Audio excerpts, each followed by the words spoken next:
Dunia sedang berubah, dan tanpa banyak disadari, Indonesia perlahan naik ke papan atas. Menurut analisis dari Visual Capitalist, Indonesia kini resmi masuk 7 besar ekonomi dunia. Pertanyaannya, ini benar-benar tanda kebangkitan atau sekadar ilusi statistik? Berdasarkan data terbaru, ekonomi Indonesia telah mencapai sekitar 5,4 triliun dolar AS di tahun ke-2026.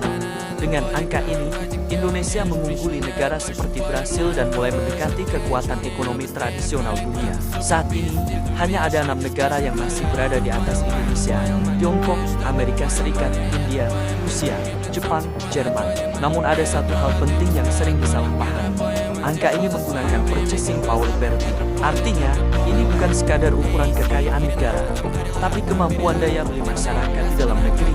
Analisis penting, PPP menunjukkan kekuatan ekonomi domestik tapi belum tentu mencerminkan kekuatan global. Jadi, Indonesia kuat di dalam, tapi belum sepenuhnya dominan di luar. Yang lebih menarik, Indonesia menyumbang sekitar 3,8% pertumbuhan ekonomi dunia. Sebagai perbandingan, Brasil hanya sekitar 1,5%. Ini berarti Indonesia bukan hanya ikut tumbuh, tapi sudah menjadi mesin penggerak ekonomi global.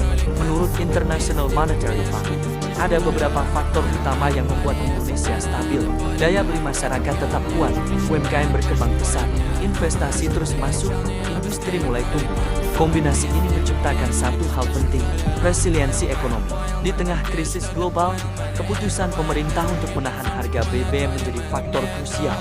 Di bawah kepemimpinan Prabowo Subianto, harga energi tetap stabil bahkan saat harga minyak dunia melonjak tajam.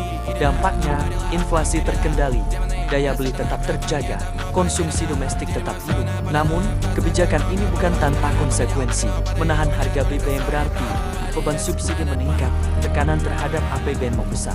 Disinilah dilema muncul, stabilitas jangka pendek vs kesehatan fiskal jangka panjang. Joko Widodo memberikan apresiasi terhadap kebijakan ini sebagai langkah berani. Namun di sisi lain, tokoh seperti Yusuf Kala justru mengingatkan potensi risiko besar jika tekanan global terus meningkat. Ini menunjukkan satu hal, bahkan di level elit, arah ekonomi Indonesia masih jadi perdebatan serius. Masalah terbesar Indonesia sebenarnya bukan di angka PDB, tapi di struktur ekonomi. Indonesia masih menghadapi ketergantungan pada komoditas, minimnya industri bernilai tambah tinggi, ketimpangan antar wilayah.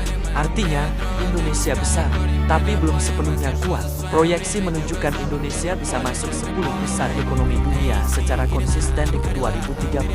Namun ada syarat besar. Hilirisasi harus berhasil, industrialisasi harus dipercepat, kualitas sumber daya manusia harus naik drastis. Tanpa itu, Indonesia hanya akan jadi besar di angka, lemah di kualitas. Jadi, apakah Indonesia benar-benar raksasa ekonomi baru dunia? Jawabannya, ya, tapi belum selesai. Indonesia sedang berada di titik kritis, antara menjadi kekuatan global, atau terjebak sebagai raksasa yang setengah matang. Dan masa depan itu tidak ditentukan oleh angka semata, tapi oleh keputusan yang diambil hari ini.